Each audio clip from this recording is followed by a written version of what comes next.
क्या हो गया दीदी? क्या हो गया, क्या नहीं हुआ सो न पूछो। क्यों नहीं कीजिएगा? अरे कितना अच्छा था, लड़का है, नौकरी वाला है। हाँ। नौकरी है तो नौकरी लेकर के हम चाटेंगे क्या? हर सुख हाँ? मिलेगा आपको। इस बुढ़ा के न मुंह में दांत है न पेट में आंत होगा, बताओ ना, इसके दिया में तेल होगा, हमको क्या सुख मिलेगा? कुछ नहीं मिलेगा, हम नहीं करेंगे इससे शादी।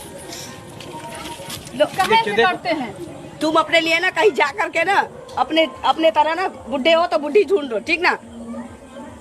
हमको नहीं करना है शादी वादी। नाक कान कटवाएगी क्या? हाँ, बुढ़ा से शादी कर लेंगे तो आप लोग का नाक जुट जाएगा। बेइज्जती करवा रही है। बेइज्जती करवा रहे। मान जाओ ना बात, मान जाए ना दीदी। जब बाबा से ही शादी करवाना था हमको तो मेरे परदादा को क्यों मरने दिया? उसी से कर लिए होते हम। अरे ऐसे क्यों बोल रही हो? क्यों नहीं बोलेंगे?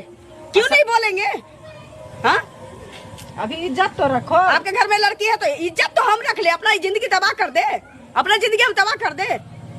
हाँ? ऐसा तो नहीं कर। खूब धूमधाम से कर दो, लेकिन कर दो बुढ़े से शादी। ये नहीं सोचो कि उसका पूरा लाइफ बचा हुआ है, पूरी जिंदगी बाकी है अभी। इस बुढ़ा के साथ मेरे हमको कितना सुख मिलेगा, कितना दिन मिलेगा, बताओ तुम लोग। क्या करोगे? 2-4 साल बाद बहुत जिएगा, तो 2-4 साल बाद 2-4 साल बाद मर जाएगा तो क्या करेंगे हम? क्या करें? माँ बाप दूसरा पति हम खोते फिरेंगे। माँ बाप हमको उससे अच्छा हमको शादी करना ही नहीं। शांत रहिए ना। शांत रहिए। शांत नहीं, आप अगर चाहते हैं अपना भलाई तो यहाँ से फौरन दफा हो जाइए, ठीक ना? हम आपसे शादी इस जन्म में क्या किसी जन्म में नहीं